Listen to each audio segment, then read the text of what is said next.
If you dream of your motorcycle. Okay, let's try that one. If you dream of your motorcycle. If your day isn't complete without some time in the saddle. If all you need is the open road and a full tank of gas, well, you've come to the right place because this is Throttled, and it's starting now. Here is your host, Kevin McKinney. All right, welcome back to Throttled, everybody. Thank you so much for tuning into the live show. I know it's been a while. We did a couple of recorded shows during Thanksgiving, and I wasn't even around for those, but from what I have heard from those shows, they are fantastic. One has already hit the air for those of you who are tuning in live, and the other one will be coming probably sometime in the next week, followed by the audio recording of this one. So I believe this is what, number 209? So 209. Yeah, we're making it on the panel or the group today. As you just heard, we have Larry Lane. Larry, how you doing, bud? Hello. I'm doing really good, Kev. All right. Tom, how are you, my friend? Good evening. Doing well. And Chris, rounding out was it quartet, I guess? I guess that's what you call it. Yep, doing well. Thank you. How about yourself? I'm not doing too bad. Getting a little rusty. It's out of the last 5 or 6 shows, I maybe been around for one. So it's I don't know. That's maybe the last 4 shows I've only been around for one of them. It's been a really exciting time in my personal life and a lot of stuff going on, but it's complicated my Sundays a little bit, but we should be hopefully returning back to our normal schedule here soon. So I guess podcasting's a little bit like riding motorcycles. If you don't do it often, you get out of practice. Well, it's there's just a lot of steps to it, and of course, when you come back into it, like all the software that you use has been updated, and like 2 of them are completely different. I'm using the new YouTube Studio, which is different than the way I prefer the old one, to be honest with you. And then I've got the little streaming software that we connect to YouTube with. That's changed a lot. So it's just, I've got a lot of things of where things used to be, buttons moved around. So I just have to go back and find those. Maybe look some things up during the stream today. We'll get it worked out, but that's not what people tuned in to hear about. They tuned in to hear about motorcycles and riding and who has done some riding. I know a couple of you have. Who has been out there riding? Who's been out there, Larry? Yes. Oh, well, unfortunately, this week was a bust. It rained pretty much all week up here, and so I didn't get any riding in this week. Next week is supposed to be relatively dry, and I will be out there, but sad to say. Tom, what have you done? Help me out here, Tom. Well, I've been off the show for a couple of weeks, so last week was really good. Got a couple of days in. Of course, that was over the Thanksgiving holiday, so did a couple of mountain rides. One about 250 miles long, one about 150 with a group of guys. So those were 2 good days. This week, not so much. I was traveling a lot for work, so really only got out today for to run some errands. That was about it. Chris, what have you got to say for yourself? So what do I got to say? I wanted to make sure I could say I did some riding, because it seems like the last couple of times I was on, I had nothing to report. So yeah, actually late this afternoon, early this evening, I went out, took a ride. I broke out the heated gear. So it was really cool. By the time I got out, the sun had pretty much set. So it was definitely a darker evening ride. When I left the house, it was 39 degrees. And by the time I got down to the water, my dashboard was no longer giving me a temperature. It was just flashing ice. So I don't know. Kidding. I don't know what that means exactly. I'm guessing when the temperature gets low enough, it doesn't give a number anymore. It just says ice. It's probably like below 34 or something like that. So good thing I had the heated gear on, but it was good. I was out for about an hour and a half. It was a really enjoyable ride. I got a chance to. I just recently ordered a pair of I've talked about wearing the Bond body armor. Yeah. So the shell, the pants that I have, and the jacket for that matter, are intended for warm weather and particularly suited to hot weather riding. So I ordered a pair of their thermals, basically, which are intended for cold weather riding. You just move the pads from one to the other. So it gave me a chance to try those out. But I mean, I just had those, the Bond armor padded thermal pants with a pair of regular jeans over. And yeah, if I had textile pants, it would have been a little better, but I was pretty comfortable for most of the time. And then I had by the end of the ride, I had the heated jacket and gloves cranked up to maximum. So, but I was pretty comfortable. And do you have heated grips? No, I do not. Just the gloves. Yeah. I need to get some heated gear for sure. That's something. Yeah, well, that's. Oh, it's a godsend. I mean, I remember several years ago putting like 4 or 5 layers on and feeling like the Michelin Man trying to ride. Or the kid from Christmas Story. Yeah, exactly. With the arms out. Kevin, it's like I put a long sleeve technical shirt on, my heated jacket, and that's it. And then my regular riding jacket. It's great. Yeah, I've got a pair of. They're not. I don't have any winter gloves. I've just got my ADV gloves, and then I got my summer everyday riding gloves, and I got some of the liners, like the freeze out liners, glove liners. Those work okay. It's just that I don't know when my hands just feel so muted from the bike. Yeah, too bulky. Yeah, and I just don't like the feeling that it gives me and everything. So I'm working on that, trying to fix that. Gear wise, unfortunately, I just gave Walt Disney all my money, and so that's I'm kind of stuck. Mouse is very happy. Yeah. I mean, they're going to have a great Christmas based off of me, but I'm kind of stuck with what I got right now. Sure. But yeah. So I mean, obviously, we took a 9-day trip down the old Disney World in Orlando. Had a great time over Thanksgiving. Before that and after that, I really haven't had any riding in. It's just been something that either the weather's been against me or I've had higher priorities getting ready for this trip. So that's kind of been what's been going on my riding.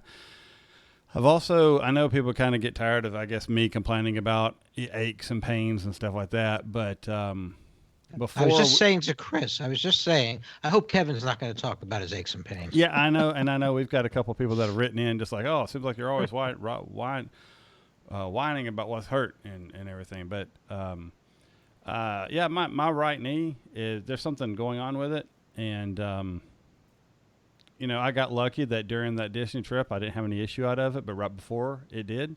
And ever since I've been back, I've had issue out of it, to the point where I can't support a motorcycle. I've tried to get on a motorcycle, and anything that I just can't muscle off with just an arm, like I get on one of the little kiddie bikes I got and, just kind of sit on them and lean side to side. I can't support it. My knee gives out. And so until I can figure that out, I may be off the bikes for a while. In the wintertime, I'm not too upset about it. What I am upset about is I'm missing all my off-road dual sporting riding. There's been several good days to ride that I just haven't been able to do it because I honestly don't feel like I can stand up on the pegs and take the abuse to my knee. So we're going to try to get that looked at. But it's going to take some time because of other issues. It's hard for me to get away from work right now. It's been a new job. It's been a lot of fun. I've really enjoyed it, but it's been time consuming and crazy. I don't have the flexibility I had with my previous position. So working all that out. But however, glad that you guys were able to get out and get some riding done, at least over the last few weeks while I've been away. And I'm sure one of these days I'll have a day where I'll get out and do something stupid, as I have been doing. Well, I know I was very glad to get up into the North Georgia mountains. When I went up there, it was just a few days before Thanksgiving, and temperatures were around 40, 41 up in the mountains. Very few bikes out, of course. But But it was great timing because just a few days later, mountains got a dusting of snow, which in Georgia means that they just lay down a ton of pea gravel on all the roads up there. So it pretty much starts to kill the mountain riding season. So now for those of us in Atlanta, our winter riding, we go west and we go south. So what do you mean they lay down pea gravel? What is that? Poor man's salt. Yeah. They just basically they just dump a bunch of small pellet gravel on the roads because you get no kidding. Very technical mountain roads, so they lay it down so that the cars have at least some traction going up the inclines and around the curves. Wow, that's not good for motorcycles. No, I have been on some of the mountain roads. I remember a few years ago, it came right after they laid a bunch down, and it was basically like riding single track. You had a tire lane to ride in, otherwise it was almost a pure gravel road, and worse than gravel because it's slippery as hell. Unless of course you had a Nikon, in which case it'd probably be much easier. Just saying. Possibly. I don't know about that.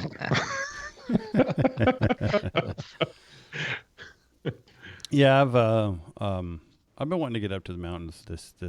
I'm really jonesing to take a trip and debating on if I'm going to do March Moto Madness or wait a little bit and then just take a street ride up there.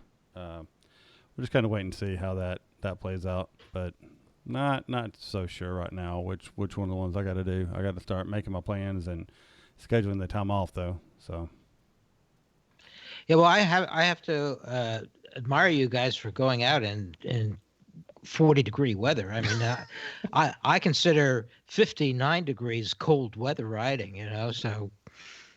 Hey, I was on the scooter today. It was 52. I didn't even bring the electric jacket today. Riding around doing errands.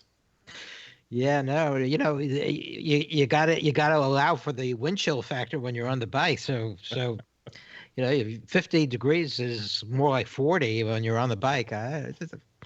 Kudos to you. What do you guys do about your feet and your head? I'm glad you asked that question. Because I was burning to tell you what I do with my feet and my head. No, actually, no, I did.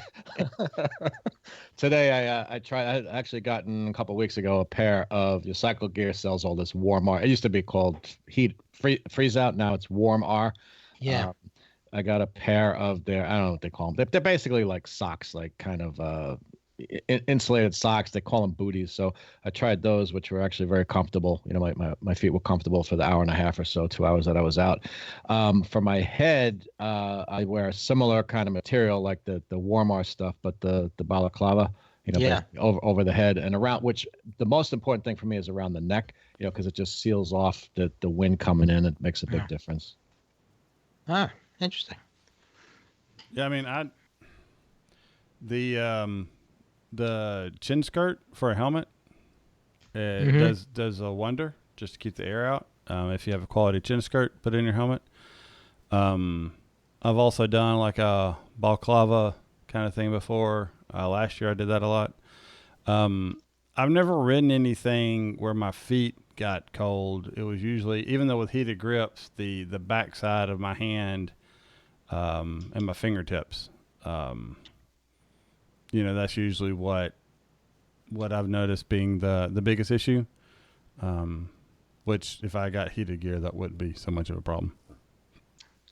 That's what they're saying on our live chat. Heated gear is the way to go. Yeah, I use insulated liners. The only problem that I have but our temperatures, like I say, are higher than what you guys are dealing with, and they work. But the only problem is getting the gloves on is just a pain in the neck. Getting them over the liners sometimes takes. I work up a sweat just doing that. So I don't like to wear them. I made the move to. I never had heated gloves until last year, and those made a world of difference. But even those I don't wear those unless I'm going to be under 40 degrees sustained riding. Regular rides at 40 or above, I'm just wearing my standard winter gloves. And feet, I don't know. I just wear my standard boots. I wear thicker socks. That's about it. More. I'm a fan of like darn tough stuff, so just thicker pair. And head, I always wear one of those. What do you call those? The buffs. So I might put it up around my head and look like a little babushka. That's about it.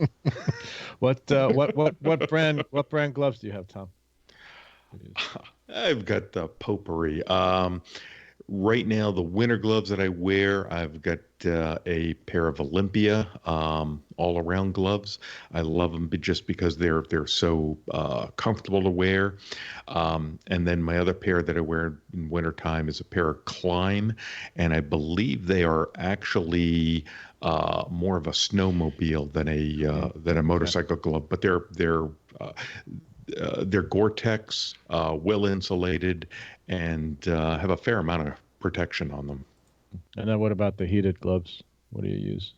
No, heated gloves, those are warm and safe. Okay. Cool. Yep.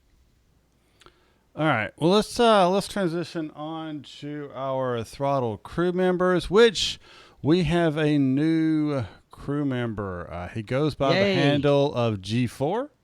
All right, and go G4. We really appreciate your donation. I think his name's John, so we'll add another John to the list. I'm not terribly positive on that. Yep, it is John Gardner the fourth. That's where the G4 comes from. Okay, so you know who it is. Awesome. I do. We're all for G4. Get it? So So John, thank you very much. We really appreciate your contributing to the show, helping us get the lights on here, and we really appreciate it. There's a couple things I'm looking to do. Just trying to find money in the old budget to do it. So if we get a couple more monthly contributions, we can probably start doing a couple of things processing wise. Honestly, one of them will help keep the levels of the show a little bit more in balance. But right now I just can't scratch it together. Anyway, not that you first guys class to EICMA next year, huh? Huh? First class to EICMA next year. Yeah, what? I'm sorry you were breaking up there, Larry. We didn't hear. Yeah, what we'll contact Larry back later on after he's got his meds, and get going. But anyway, for our crew members, Rodney, Nick, John, Alex, David, Paul, Ralph, Paul, Stephen, Lloyd, Chad, Michael, Dan, TC, Jorge, Randy, Sean, James, Tyler, Paul, Jeff, and Chuck. Thank you all so much for your continued support of the show. It really means a lot to us month after month that you're here, you're supporting the show, and a lot of you turn into the live stream, so we really appreciate that as well. Get back here to the main screen, and if you want to join the show as a Throttle crew member, simply go to our website, throttledpodcast.com, scroll to the bottom, click on the Patreon logo, and you can get signed up with everybody else, and we'd love to have you. All right, which means I need to send him and Steve and a couple other people their stickers and all their stuff, and I've got to get John into all the chats and all that good stuff. So I haven't forgotten about you guys. Just been crazy busy and have neglected that completely on me. I need to send all that stuff off to Larry so he can manage it. I'll do it. Yeah, yep. I just got to get you everything, which means I still got to do something. All right. So let's go ahead and dive into our first topic, and that is riding style. And I believe this one came from Tom, if I'm not mistaken. So let me go ahead and kind of read through this. I thought about it. You thought about it? A few weeks ago, yeah. All right. So Larry wants partial credit. How does your riding style dictate the type or brand of bike you own or will buy next? Have you changed riding styles over the years and changed bikes to match, or stayed with that same bike and just make it work? And so he's got options for riding styles, right? Touring weekends, multi-week, dual sport, off-road, mountain twisties, day rides, 2-up, long distance. What you got? So I think... Okay, Rodney, I read your comment, and I did not understand what you're saying with that first sentence there for a second there. He's talking about being in the cold, and anyway. Another conversation going on there. Yeah, I just glanced at that one at the wrong time. All right, so back on topic. It's not about shrinkage. Just, Anyway, back on topic here. So what is your riding style? And first off, let's just talk about that first one. Does your riding style dictate the type or brand of bike you own or will buy next? I mean, for most people, I would say, at least for the type of bike, yeah, right? I mean, what do you guys think? Yeah, I would say. I mean, it's kind of interesting. My most recent change of riding style was from no riding to riding motorcycles. So that was kind of a big change. And so that just required getting a motorcycle. But I mean, if you think about, let's take you for a specific instance here, Chris. You came out, and what was the first type of bike you got? Yeah, it's a sport cruiser. And then what do you have now? Standard. So even in that short amount of time, your riding style changed, and so you changed. Well, I think you discovered the riding style you prefer, and then you got the bike that adapted to that better. Yeah, that's a good point, because I mean the change in bike was basically because I felt ready for a change in power. The Vulcan was fine. I mean, it's got whatever 54 something horsepower. That's more than adequate, but I felt it was time. I was ready for a bike with more power, because when I bought the Vulcan, I specifically wanted something that if I twisted the throttle accidentally or whatever, I wasn't going to get myself into a lot of trouble. For sure, something that couldn't wheelie or anything like that. So then when it was time, I was ready for a more powerful bike. I guess being more comfortable riding, I wasn't so concerned about the lower seat height of a cruiser. And so, when I got on the Z900 RS and tried that out, I was like, wow, this feels pretty comfortable. And honestly, I prefer that sitting position now over a cruiser. It's fine when I ride the Vulcan S, but I do prefer the feet down position. Yeah, because I thought of both of you guys when I was putting that idea together, because you just started riding, you had one change of bikes, and you're getting into the industry and doing a lot of things. So as you think about your next bike or what you want to do, has that changed what type of bike you're looking at maybe next? That the standard naked may not fit it if you want to do some longer touring or such. Right. I mean, that's also a good question. I mean, the next thing, excuse me, I think, well, probably the next step, if I get another bike or when I get another bike, is going to be something that's more track suitable, because that's the direction I'm heading, is doing track days and stuff. But as far as a road bike goes, and of course that is a change of riding style, right?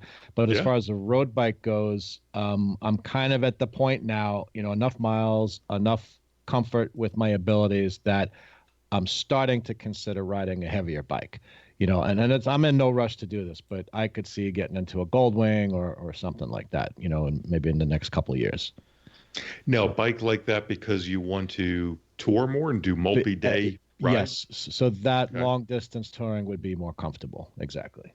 All right. So there you go. That's a piece. Yeah. And Larry, I kind of thought of you because you made the drastic change from, the cruiser Harley world to a what is it? The Versus? I guess you can call it a 3/4 fairing, right? Standard type. Yeah, it's an ADV style bike, and it's kind of interesting to me as I think back on it, because I'm not sure.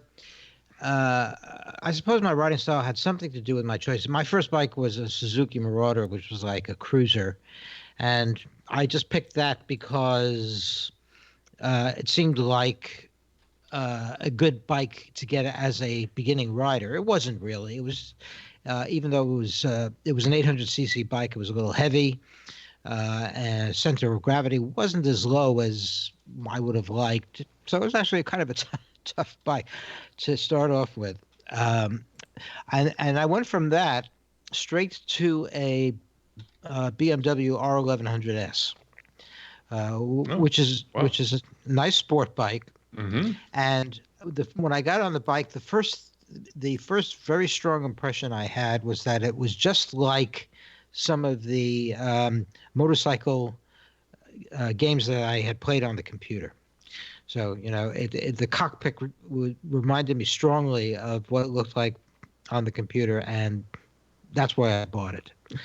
And it turned out to be a nice bike to ride, and I had visions of knee down, turns in the mountains, but I never actually did that.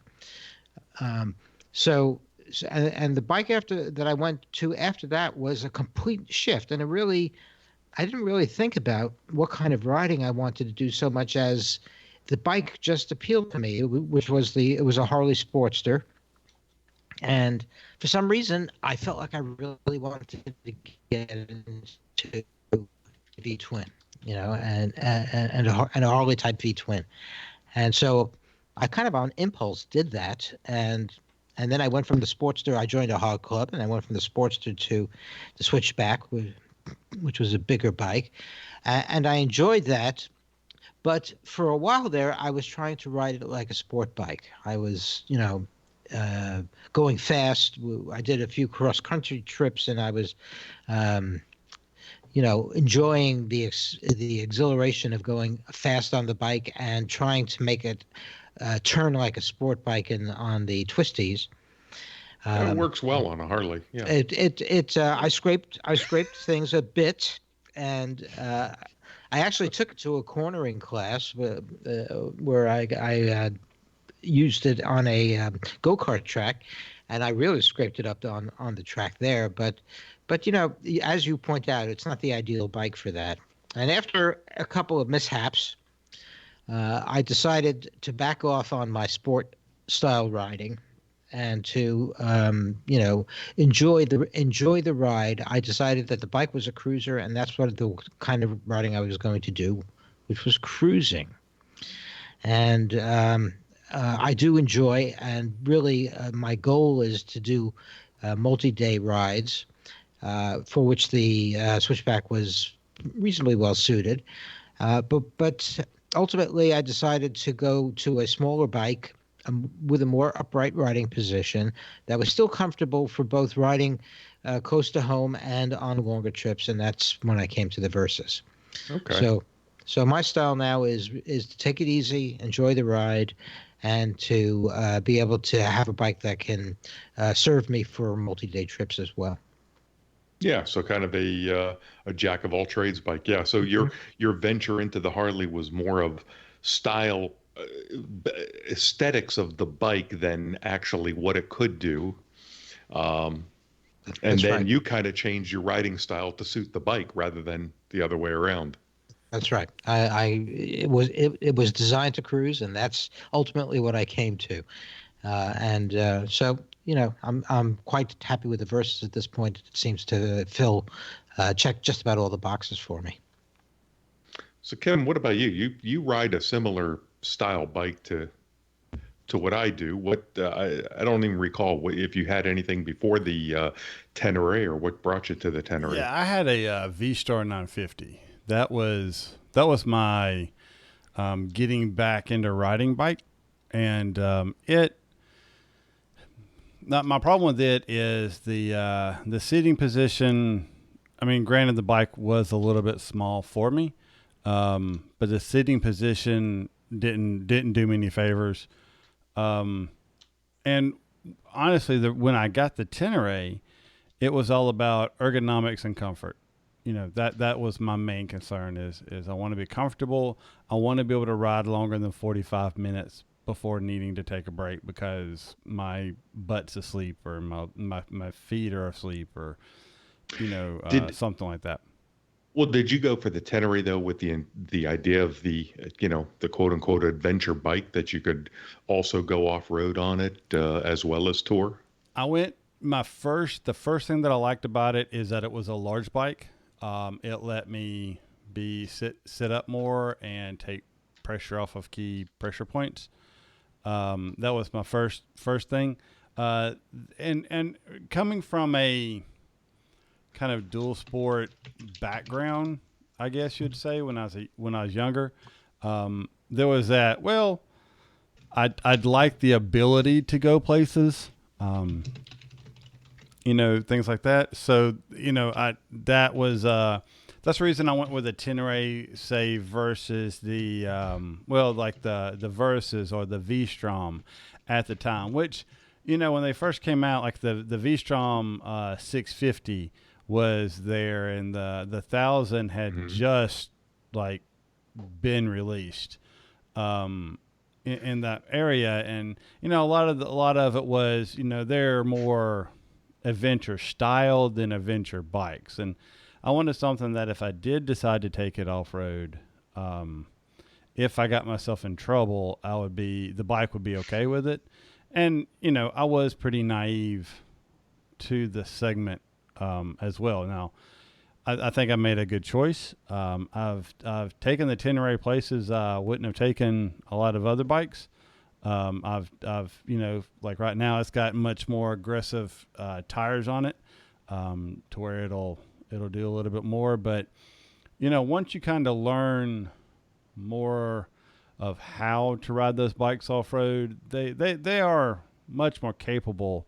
You just have to know how to ride a big bike off road, and be comfortable on the bike. Is the big thing. But yeah, I would say that I got a bike that would do the riding style I wanted to do for comfort. And then as I've continued to ride, I started exploring what else that bike can do, found limitations, and that's why I picked up the lighter, smaller bike, just to do more of the off-road stuff up, just because if I'm going to pick something up, 200 pounds is a lot of difference in the weighting. So I would rather pick up the lighter bike. Have you thought of changing your Tenere in the future? Or are you riding differently where you might go to something else? I know a few weeks ago you guys were talking about the Tenere 700, and there was a question. I don't know. Like I said, I like that versatility. If I had to give up a bike, which one would I give up right now? It would be a hard choice. If it was hey, you've got to trade in a bike and get a replacement bike, looking at how you're riding that particular bike. Well, I mean, obviously I've got the KTM to do any kind of off-road stuff, and it can do some adventure touring light on it, just like the Tenere 700 can. It's more dirt structured. I think it's got more travel in the suspension and whatnot. And it would just be tough. I don't know. I've thought several times like, oh, that'd be a nice bike to have. This would be a nice bike to have. But then it's, well, what bike would I trade in, or how would I, get it? Because I mean, even having two bikes, I mean, Larry, you've had two bikes before. Chris, you do now as well. It's hard to feel like you're riding each bike enough to warrant having the other bike. Yep. I mean, it's hey, I want to go dirt riding today. Okay, cool. I haven't been on the Tenere as much as I want to. And, and then you look at it like, okay, well, I want to go do this, but if I do this, I could ride the Tenere, I could commute to work on it possibly. So maybe I should go. It's just, there's a finite amount of time that we all get to ride and enjoy the sport that we love. And that makes it more difficult to choose what we want to do when you've got two bikes that you love being on. And so it's kind of which do you do? So, I mean, if I were to trade in the Tenere right now, it would probably be another ADV bike that's just been refined, a little bit lighter than what I've got. The Tenere has great balance, but I think there's bikes out there since that. I mean, that bike's now 4 years old, almost 5 years old. So, the balance and some of the advancements that have been made by the competitors, the bike, the GS, the KTM, even the Tiger. I mean, heck, there's so many competitors now that it's worth like, okay, well, what do you really need? I like having a bike that I can feel comfortable and confident on at at realistic highway speeds on long distance for when I need to do that is comfortable. That is not the KTM. So, but then I there are times where I could see myself, like I've thought about, I mentioned March Moto Madness earlier. Part of me was thinking, well, could I just do that on the Tenere, depending on the weather? Could I just do that entire trip on the Tenere? Ride up there, ride around Tilica Plains, and then ride back on the bike. That makes me nervous just because of the accident I had and needing to be able to bike to truck the bike in and back home. And I've seen several people trying to get U-Haul trailers and crap like that at the last one because they jacked their bike up so much they couldn't necessarily ride it back. So, it's there's those questions, but back to the point of this, I'm probably more, I'm happy with kind of what I've got. I've got a bike that I could do long distance on that I'm comfortable. And if I have to replace it, I'm gonna probably get something the same, just upgrade it a little bit, maybe a little bit lighter. So long story longer. Yeah, you reminded me. I forgot about the period when I had the BMW F700 GS and the Sportster. Yeah, you're unique. I was thinking about that earlier. You're unique because you had of two different styles, kind of got rid of both of those to get a different bike. Then you've got rid of that to get a couple. I mean, you've changed almost like 3 or 4 times your riding style or the bikes that you had available to you for different riding styles. So I was thinking about that earlier, that you were pretty unique. Yeah, well, call me chameleon. I just keep shifting my focus. But it's interesting because I did find the BMW to be too without enough character. It was like riding a sewing machine, I felt. And so I think the Sportster, of course, was the exact opposite of that. And I don't know, the Versys that has more character than the BMW did. Mm-hmm.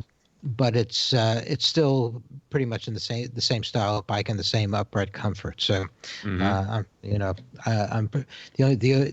pretty happy with that at this point.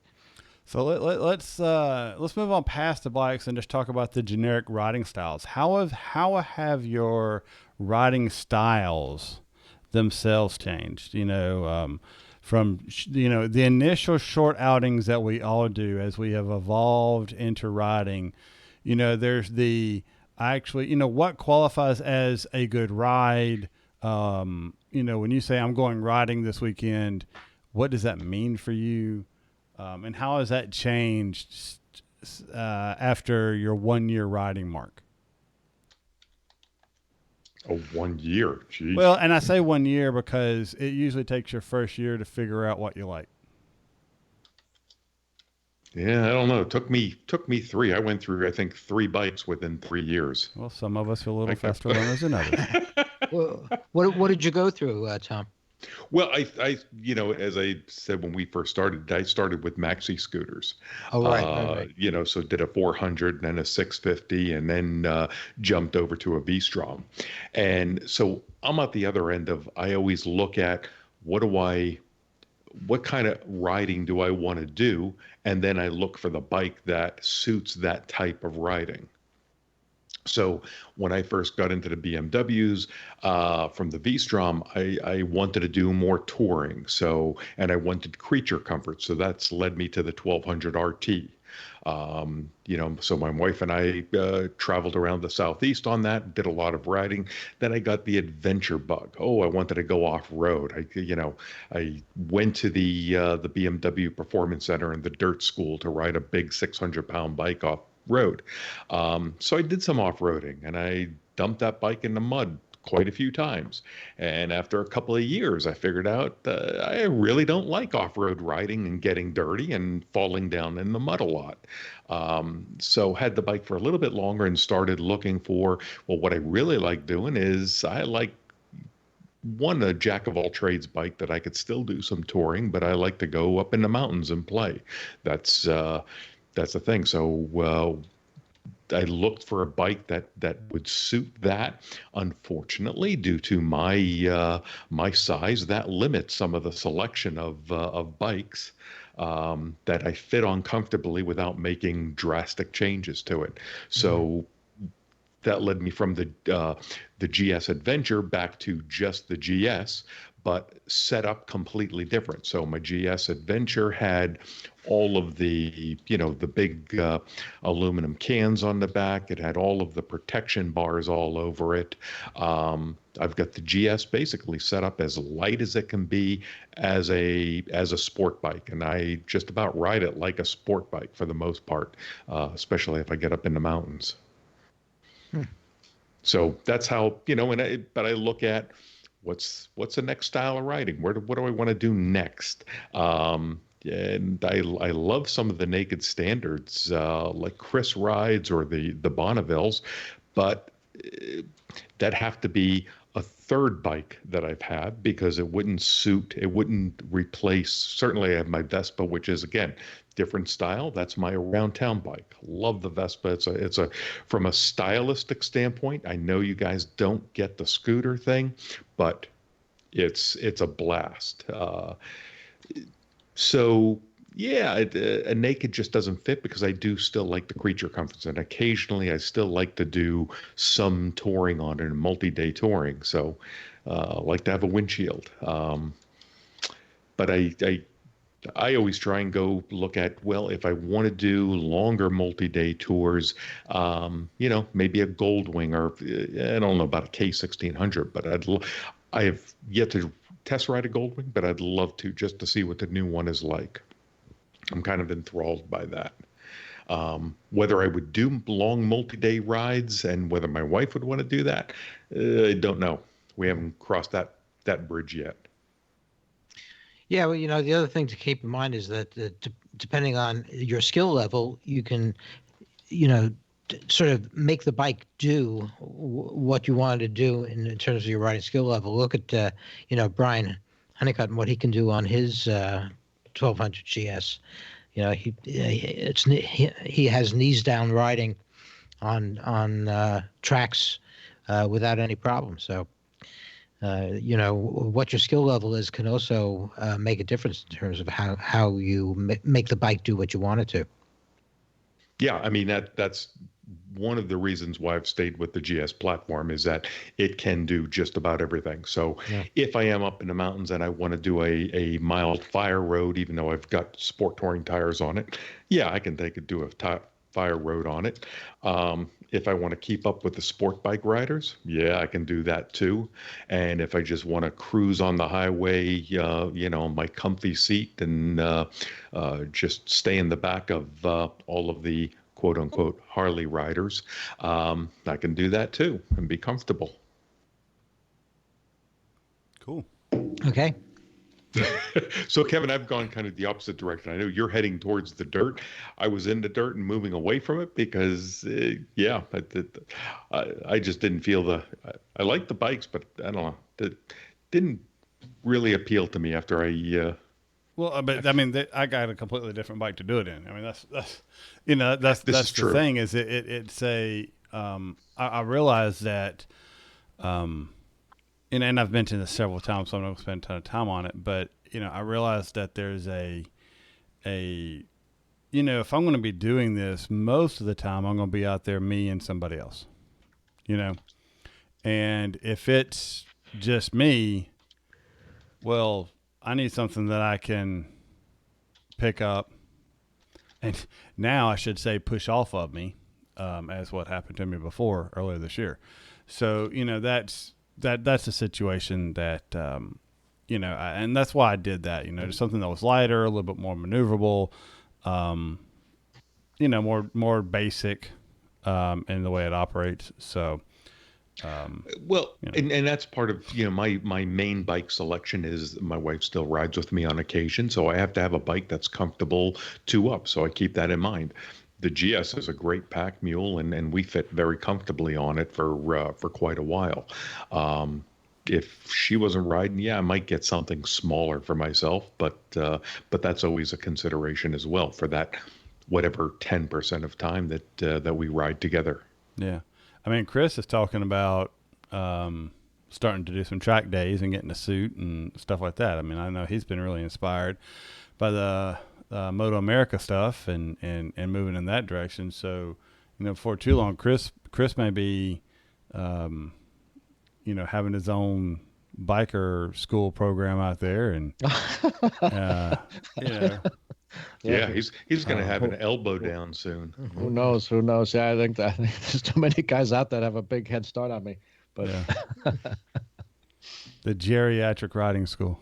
There you go. Hey, don't knock it till you try it. Yeah, so I think what I always and I don't know, Kevin, if you do this when you're giving your BRC classes, I always talk to folks as to, don't be hung up on getting that bike that you're going to have forever, because I advise students that your riding style is going to change. So you may go through several bikes in the first several years, because what you want to do or the type of motorcycle riding you want to do is going to change, and buy the bike that fits the style of riding, rather than trying to make a bike that doesn't fit work. Well, and I mean, one of the things I always tell people is your first bike is not your last bike. Get a bike that is good to learn on, to use. Even when I'm working at Harley dealers, I usually sneak in there, a used bike. It can resell because you just bought it used, so you could sell it to somebody else. And, the Harley does have that one good program. I don't know if they're still doing it, but, you can get a fairly new bike. It's got all the crap you want to put on it. You can ride it for a year or two and sell it and almost get all your money back. Just depends on how you take care of it and what kind of shape it's in. So that's important. And I tell people that all the time. But, speaking of that, I just found out I may not be coaching in nearly as much as I have in the past. They're changing some things around here, but that's a different topic. So you guys want to move on from that, or have I left somebody out?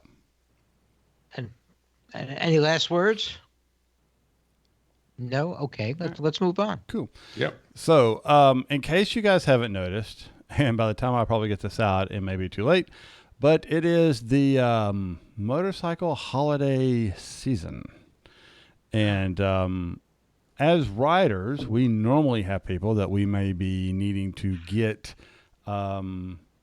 motorcycle related gear or things for, or maybe there's people who are interested in riding that we want to pick up stuff, or you're needing some ideas for your spouse, and for some reason you stumbled on our little show here and listened through the first, 48 minutes of this to get to the holiday section of what we're talking about. So as not really a gift guide, but just a suggestion, some things to do, some things we would be interested in giving us.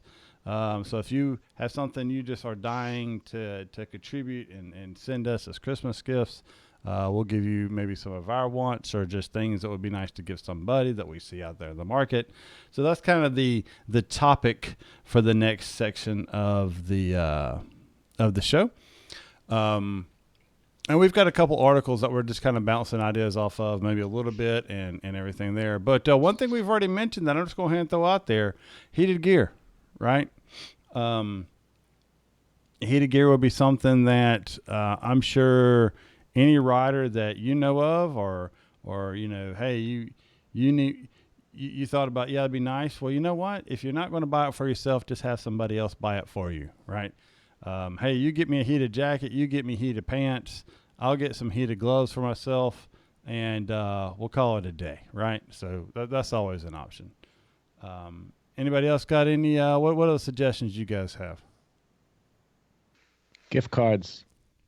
Yeah, I was thinking of that. That's too easy. I was just sitting here and thinking, I know somebody's going to say gift cards, and And I was just waiting on it. Probably gonna be Old Man Slacker. I think it's hard to buy, gear, clothing for someone. I think a gift card from a local shop is a great idea because then you can choose what you want. Well, depending on what it is, you might know sizes and things like that, But I mean, gift cards can't go wrong. But then gift cards have limits, All right, so moving beyond gift cards. Hold on, no, let's not move on yet. The reason I think it's a good idea is just because, and maybe this is just more how I take things. Maybe it's more of a personal thing, but to me, gear is very personal, and there's a huge variety of things that you can get. But like me personally, it's like I want to go try stuff on. How does it fit? Does it have the features I want? I kind of guess that's what a lot of people like too. So that's why, and yes, it's so you can get someone something and they can return it and for store credit or get the money back or whatever. But I just think it's kind of better to give flexibility. Let me cut through what Chris is saying. He got Gina the wrong crap last year. Nah, that's what it is. No, he got her the wrong stuff. He's like, I'm just getting you gift cards from now on. You can get your own crap. Actually, that makes it easy. She just tells me what she wants for Christmas. That makes it really easy. So go ahead. No, I was going to say I like Kevin's idea of heated gear because that's especially for someone who hasn't gotten heated gear yet. A heated vest or there's now Warm and Safe has a pullover type of base layer that's heated, or gloves are a great idea because it just extends your riding season so much more. Well, I'll wear large gloves and I'll send you my address after the show. Gloves in general are always a good idea. I mean, I think I've mentioned before, I have half a dozen pairs of gloves. I'm a glove hound, so I know some people maybe have just one. I can't understand if you have one pair of gloves, but it was like, I could always use another pair of gloves. I'm always looking for another pair of gloves for a 7th or 8th pair. Why not? Okay, so I can see all of that. These seem to me like uninspired choices, however. All right, so I have an inspired choice. Okay, here we go. All right, and this was something that I was thinking of beforehand. Basically, I was, and it got back to wishing these items would have come out 3 years earlier. The Stasic bikes, electric bikes. I saw some of Chris's videos. And I was just like, man, because I'd bought my kids the non-powered version of that, right? I forget what they're called right now, but the little bikes with no pedals on them for my son and my daughter to learn riding. I mean, and it took within a month I had both of them riding a bicycle. But how much cooler would it have been if I could have been like, hey, you just twist this and you go. Then riding a motorcycle would have been just the next step of, okay, we're moving your brakes. You already get the whole twist, go, brake, stop kind of thing. Would have been that much simpler. And so if you've got a young person that is in that age, the Stasic 12 and 16 inch bikes, I think would be perfect. If you're listening to this in 2020, a used Stasic 12E and 16E bike would be even better because it'll be a couple $100 cheaper. But I mean, these things, I mean, literally, like if I could have bought this 2 years ago for my kids, I would have in a heartbeat. Yeah, so. And I'm sure any kid would be thrilled to get one of those. Mm-hmm. So yeah, I agree. That's a good choice. Now, personally, there are a few things that I've gotten from some suggestions online, which I think would make very good gifts, or for myself, for instance. Safety gear, I've talked about that before. I think the a Helite vest, which in fact is the Christmas present that I got for myself, a new Helite vest because the one I have is kind of torn up, and it's still functional, but I don't know for how much longer. So I think that's a good gift. Did you get the turtle? Did you get the turtle one? I got the turtle, yes. Nice. The high vis turtle. Cool. And they were on sale, recently, so I was able to save some money on it as well. I mentioned the Dionysium. It has a smart vest that is also very versatile, and so any of those kinds of safety oriented gear, I think, is a really good gift. Another really good gift idea, which almost any motorcyclist worth their salt would probably love, is to get Butler, as you know, are sort of the standard for motorcycling maps. And you can get Butler maps for the 30 sort of best rides in America. Who wouldn't love to have, something like that? Even if you don't do all the rides, you can dream about it. And the Butler maps are really well made, waterproof, and all that kind of stuff. And it's really a great way to plan about or just think about riding elsewhere. So that, I think, would be irresistible. And one other gift that was mentioned online, which to me is a great gift, would be motorcycling classes. Get somebody a class in cornering school or in track day with the training, or just an advanced safety class. Any of those things, I think, would be a great gift and something that people would appreciate and enjoy.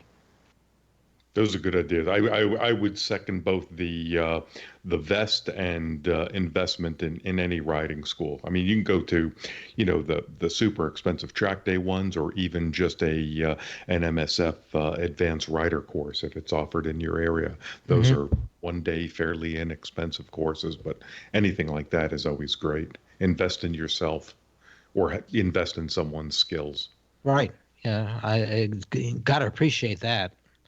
So, so those are things. If somebody gave them to me, if somebody wanted to give things like that to me, I would greatly appreciate it. Hint, hint, nudge. Yeah, hint, nudge, nudge. And I would say take that a step further. And I haven't done this. Thinking about doing it here in the spring one weekend, but several places put on the MSF Dirt School. And it's basically how to ride on a dirt surface that's like just a field usually. Great for families to do together. So, and I'm talking 6, 7, 8, 9 dads, moms who aren't interested in riding. Great to do it together. You spend, let's say you got a family of 4. You spend $1,000, and I know that's a lot of money to come by, and I don't know how much it is in your area. I'm just picking a number. They have all the gear. They have all the bikes. You just show up. You ride. You learn together over a weekend. You have a great time. You figure out if it's for you and your family, and it's just family time together. So. I recommend something like that. I think that would be a very big plus for families to do together, and give it to them as part of their Christmas. So you can budget it in there. Yep, sounds good to me. Anything else people would like? I'll give you one that's cheap. So what's something for, under 20, 25 bucks is a neck buff. I don't know if you guys wear them. I've got a couple of them. I think they're invaluable, and it's just, especially if you're riding in cooler weather, it's something that protects your neck, or you could pull it up over your head and keep your head warm. Even in the summertime, you could soak it with water and have that cold water piece around your neck just works great. They're so versatile, and I think you can pick them up at all kinds of different stores, and they're typically, I think, about 15 or 20 bucks for them. It's kind of like the polyester tubes. I think Buff is one of the brands, but there's multiple pieces. So that would be my advice as far as for a inexpensive gift. Yeah, there you go. Anything else, people? Think about what you would like to get. $1 million. No. That's too easy. That's too easy. What I about know. What about these? I went through that though. I went through that. What do I want? For there was Black Friday and Cyber Sunday, and I visited all the online places and kept trying to think, well, what do I want? Well, I couldn't come up with anything. What's the most value thing any of us have, right? Time. Time. Yeah. If you can find a way to share your love for motorcycling with those that you enjoy spending time with, it's a win-win. And sometimes that doesn't work out. Sometimes it's the fact that you need more time away from certain people to go do your riding, because that's why you ride, is to you blow off steam or whatnot. But that's an easy one that is the hardest sometimes to give. So now we're back to that $1 million to buy that time. Yeah. Depending on what your time is worth, I guess. And look, there's also the, oh man, I really, I've kind of got everything or whatnot. And, I could always, bikes, big expensive stuff ain't going to happen. Well, what's some of the small stuff? Do you have a good toolkit? Do you have a way to fix a flat tire? Do you have, I still, even though they're not a sponsor of the show, I still support Best Dressed Products. Was talking to David just a few weeks ago. And so, that's, those kind of things are more than beneficial. Is there an easier, do you need like my thing right now? Like if I was like, hey, you could pick one thing, what would it be? It would be a trailer or some way of getting 3 bikes to a place in one trip that doesn't take me 45 minutes to set up. A trailer with bike chucks in it to where I could just, put the trailer on the truck, bikes on the trailer, and I'm gone. That'd be nice. That's true. That would be great. My only, I don't know if you have the ability to store it. I don't, so I'd have to always store a trailer in a lot. So that would be a drawback. Yeah, that would be a pain, renting a trailer. But I like the idea of the trailer. You need one of those Kendon stand-up ones that fold and stand up. Yeah, I've seen those. I've also kind of liked the idea of having an enclosed one. Yeah, sure. And because you would see a lot of guys at like March Moto Madness, they would have a closed one with, a generator on the outside. And when they got there, they'd unload the bikes, kind of chain the bikes up near the trailer, have a generator, and they'd have it kind of wired with, heat and ventilation, some kind of mattress that, when they're riding down the road, it's all kind of pushed out of the way. But when they get there, they can make a place to rest that's, decently comfortable. Yeah. All right. But coming back to Earth here, I mean, that seems like a very big kind of thing. Another thought that I have is, I'm looking at some particular ones, but some kind of motorcycle-oriented photographs or, drawings. There are lots of people. There's some people anyway who are doing motorcycle art, and you can get that, and that's available for reasonable prices. And again, it's something you can put up there and then dream about, so some kind of motorcycle oriented art. That's a good idea. I've got some nice photos. Just send people my way. I'll hook them up. Yeah. There you go. So is that what you're looking for next, Larry? Is artwork?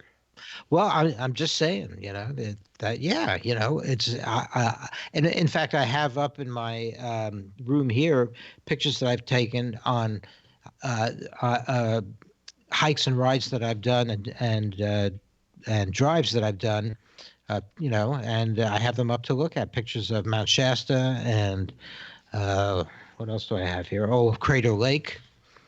And I just enjoy looking at them and dreaming about those places. But those don't have a motorcycle in them.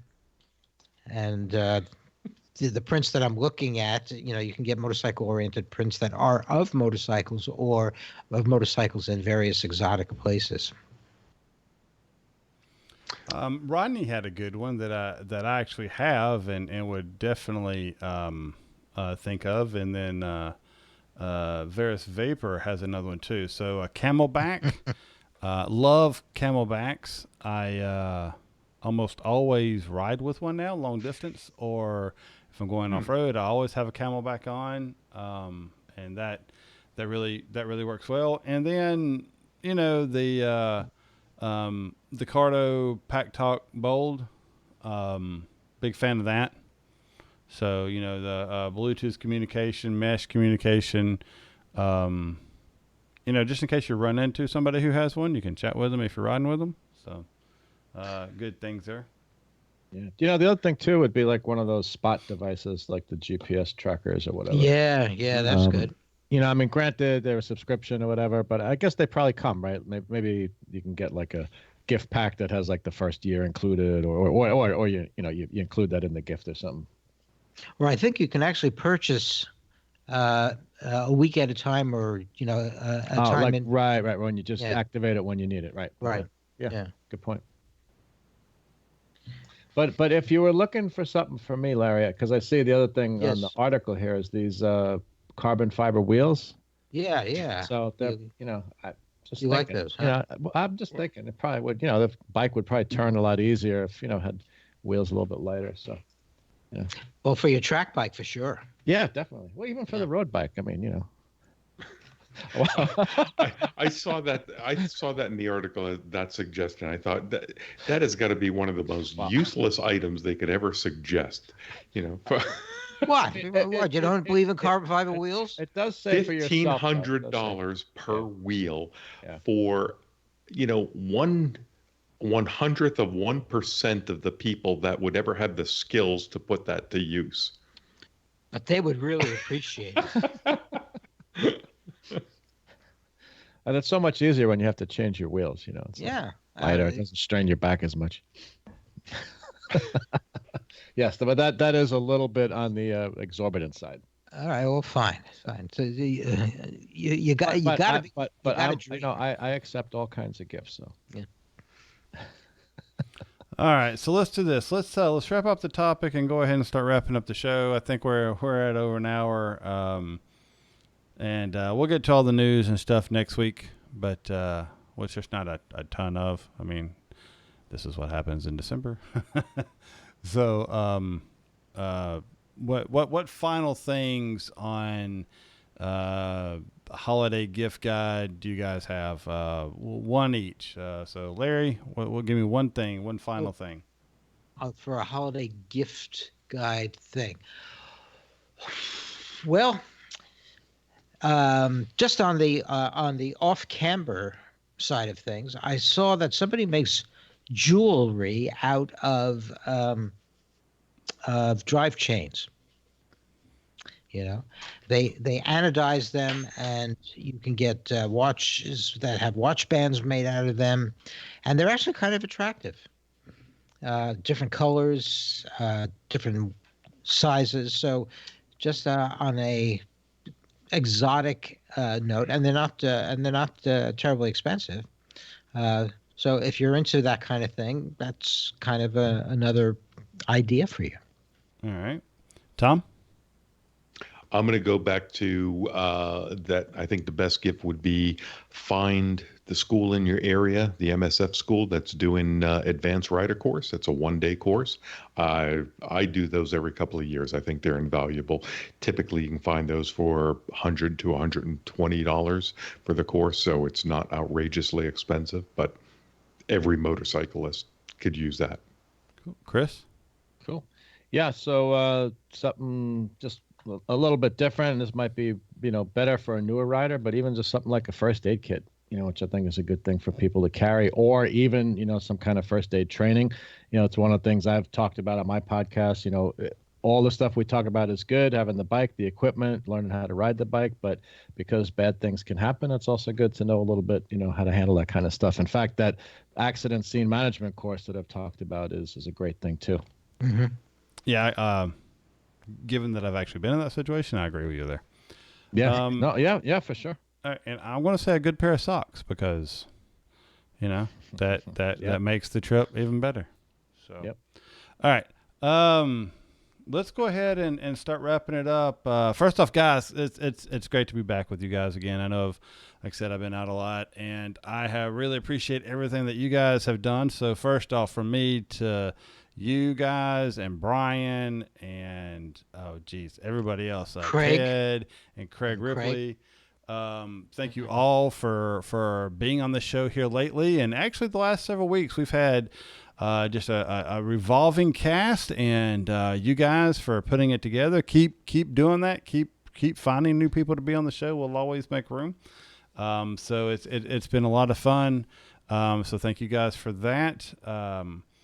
But why don't we go ahead and sign out here? Let's see, Tom, we'll let you go ahead and go first.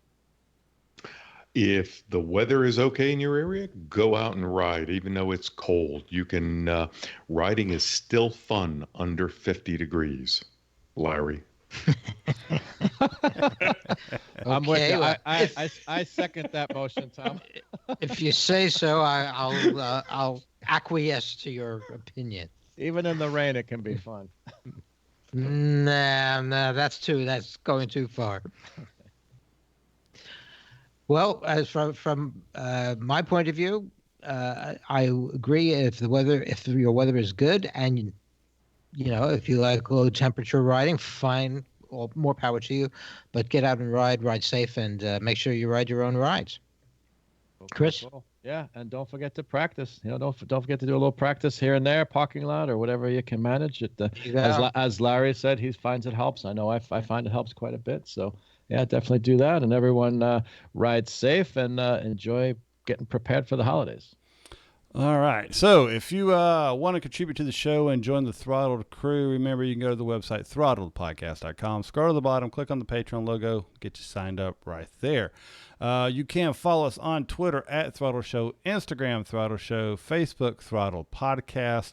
We do attempt to most weeks publish a live version of this show on YouTube, and the way you can do that is before the show, which normally runs about 7:30 Central, 15 to 30 minutes before the show on Facebook, Twitter, and if you're a Throttle crew member in our Slack channel, we post a link to this week's YouTube channel. Click on that link, and we'll get started there 7:30-ish. And that's the best way to do that. We love getting your feedback at throttledpodcast.com. To be honest, here the last little bit, the mailbags have been a little empty. You guys make sure you write in. Let us know what you love, what you hate, what you want us to change, what you want us to keep. Hopefully, I haven't got a lot of feedback on the new format that we're doing. Kind of wouldn't mind getting some feedback on what you guys think about that. We want to give content that you all enjoy. And so the only way we know we're working good is if you let us know how we're doing. And we would greatly appreciate it. Other than that, if you can get out there and ride, get out there and ride. But most importantly, ride safe. We'll see you all next week. All right. Thanks, everybody. Thank you guys on the show. Thank you guys in the live stream. We had a very, very active chat going on.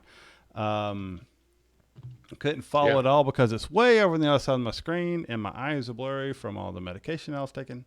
They were having a great conversation on track riding and different bikes and time trials at Barber.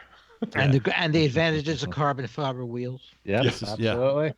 So I have a key thing for everybody. As you know, I have mentioned before that I do get a tidbit motion sick, and in all my diving and stuff that I do, I found this year that scopolamine patches, little transderm patch you put behind your ear for motion sickness, works great. I've used them on my scuba dives. I've used them on this 3 or 4 days at a time. Work fine, no side effects. Have found out though, 9 days in a row, you're working fine with them. Everything's going along good. You take that bad boy off, about an hour later, all those side effects hit you like a ton of bricks. And I'm talking, I could not read for 3 days. My vision went completely blurry. I probably shouldn't have been driving to work. But when I got to work, I was useless because I couldn't read anything up close or on the monitor. It had to be like big on the board.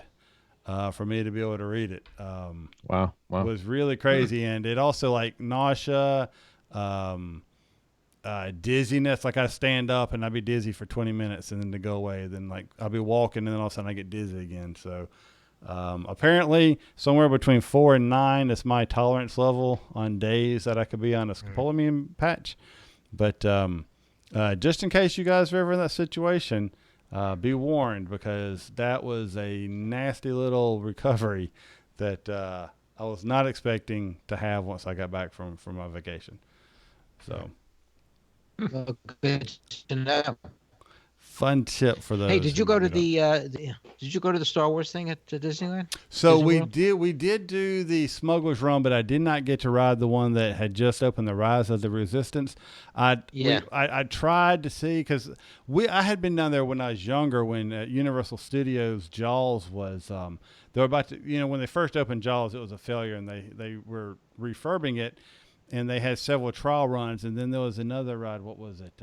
There's something else in Disney World that they'll be like, "Hey, we need people to actually put on this roller coaster to kind of test it out to make sure the system's going to work right."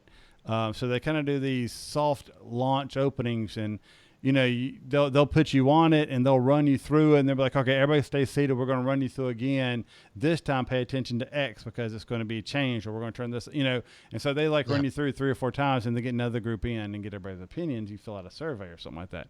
So I've done several of those in the past, and I was hoping that they would be doing that here. Not the case at all.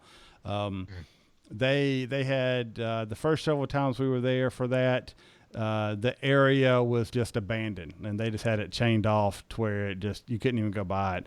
The last day, which was like they were going to open it on Wednesday. The press event was on Tuesday. The Saturday before that, we were there in that park, and they had a row of people standing there all day long just telling you to keep on moving. Because they were, that's too bad. Yeah, you could see them doing stuff and setting up stuff.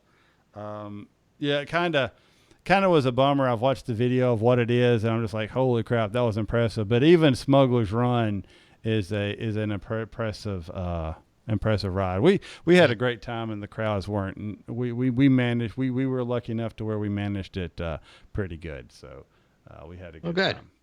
So, that's great. Yeah. Okay. Flying down was the way to go. That was a very nice change to the 10.5 to 12-hour ride that it normally is. Oh yeah. So to be able to like, hey, we're gonna pick you up from school, get on the plane, and in a few hours we'll be eating dinner in Disney. That was a lot better. Yeah, that works. So, all right, well, guys, in the chat, thank you so much. We're gonna go ahead and end the live stream, and you guys have a great week. We'll be back next week, hopefully, and we'll talk to you.